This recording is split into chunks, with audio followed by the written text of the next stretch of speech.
Bienvenue sur la Ligue planétaire.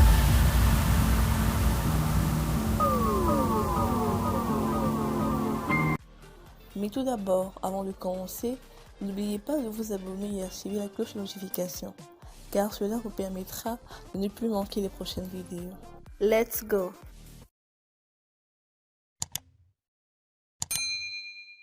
Communiquer. Merci.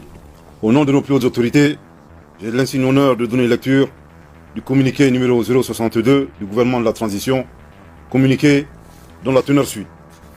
Le gouvernement de la transition a l'immense plaisir d'informer l'opinion nationale et internationale en application de la résolution 2690-2023 du Conseil de sécurité des Nations Unies. Les forces armées et de sécurité du Mali ont occupé les emprises de la mission multidimensionnelle intégrée des Nations Unies pour la stabilisation du Mali, MINUSMA, à Kidal, à travers le contrôle de la dite région pour le bonheur des populations de la localité qui ont souffert le martyre pendant plus d'une décennie de l'occupation de la zone par des terroristes sans foi ni loi. Cette prouesse opérationnelle représente une étape décisive dans le cadre des rétrocessions des emprises de la MINUSMA aux forces armées et de sécurité.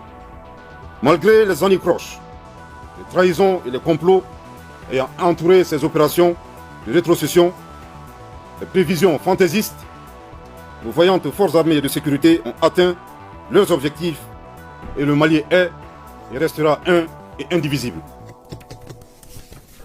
À cette heureuse occasion, le gouvernement de la transition félicite chaleureusement son Excellence le colonel Assimi Goïta, président de la transition, chef de l'État, chef suprême des armées, pour son leadership éclairé, son patriotisme légendaire et sa détermination sans faille à sauver notre peuple et notre pays.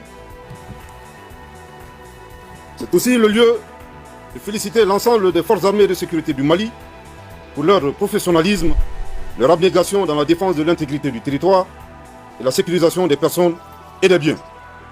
Le gouvernement de la transition salue la résilience historique et héroïque du peuple malien qui a subi stoïquement des épreuves destinées à affaiblir son soutien à la transition. Entre autres, les sanctions illégales, illégitimes et inhumaines de la CEDEAO et de l'UEMOA, les diffamations, les délestages et les inflations des prix de denrées de première nécessité instrumentalisées à des fins politiques, etc. Le gouvernement de la transition remercie l'Alliance des États du Sahel, tous les amis du Mali, d'Afrique et d'ailleurs, à la fois des acteurs étatiques, tout comme des individus, des organisations épris de paix et de justice qui ont apporté leur soutien constant et sincère à notre patrie.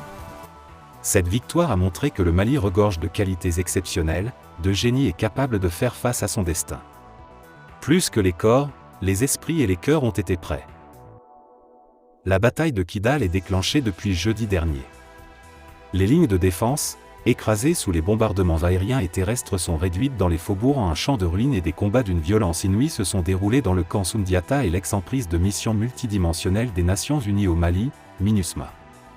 La puissante contre-offensive a pris en tenaille les terroristes qui se retrouvent piégés, sans possibilité de ravitaillement et de communication brouillés par l'armée malienne.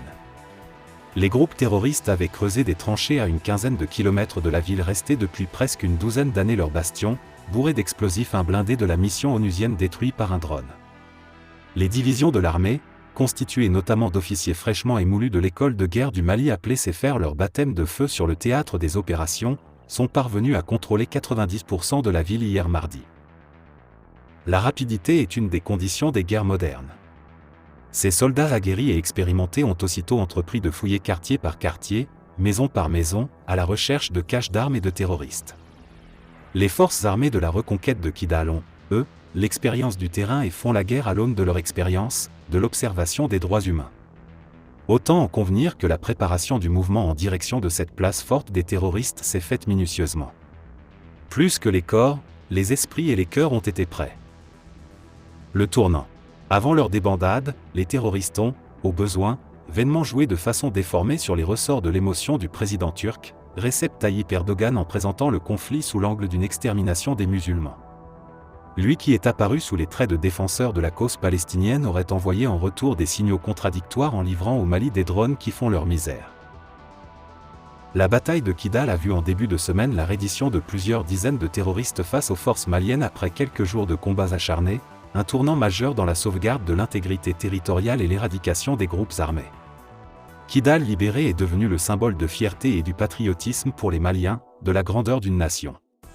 Cette victoire a montré que le Mali regorge de qualités exceptionnelles, de génie et capable de faire face à son destin, après des années d'humiliation subie.